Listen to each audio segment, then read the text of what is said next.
Tonight, 13 Investigates continues its ongoing fight to strengthen the protection of children in southern Colorado. Our team has uncovered dozens of policy violations by the Pueblo County Department of Human Services in child death and abuse cases.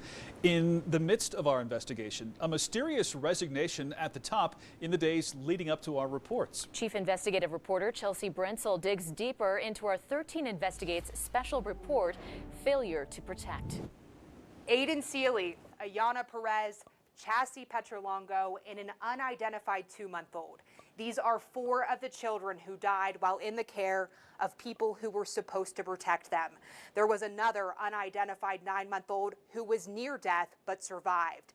And in all of these cases, the state found the Pueblo Department of Human Services failed to follow their own policies.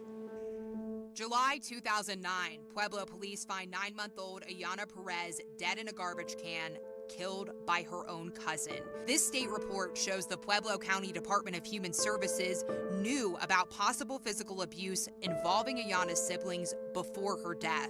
The Colorado Department of Human Services found Pueblo DHS did not assure that all of the necessary child protection investigations were completed. Ayana's grandmother hasn't forgiven the agency for how they handled her case. And I'm always going to be angry at that system, because that system, I believe, failed my granddaughter. October 2012, Pueblo DHS caseworkers are called to Parkview Medical Center for a 2-month-old baby with several bruises on her body and trouble breathing. State records show the 2-month-old girl died 2 days later from injuries consistent with shaken baby syndrome. A judge sentenced the mother's boyfriend, Bill Martinez, to 8 years in prison for child abuse negligent cause of death. The state found that Pueblo County caseworkers knew about abuse allegations involving children in that family in the months and even years leading up to the baby's death, but they did not properly investigate. August 2014, foster child Chassie Petrolongo is rushed to the hospital.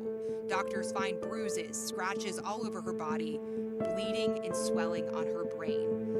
The 2-year-old died 6 days after being sedated and placed on a ventilator. Her foster parents, Sarah and Paul Finn, pleaded guilty to child abuse negligent death charges, but the state found 12 errors by Pueblo DHS in Chassie's case. Caseworkers never individually interviewed the foster father, a requirement and a violation of their own policies. Among the dozen policy violations by Pueblo DHS, family risk assessment paperwork used to evaluate the safety of a home before placing a child in it wasn't completed correctly. The state noted twice, accounting for the errors, the risk assessment score would have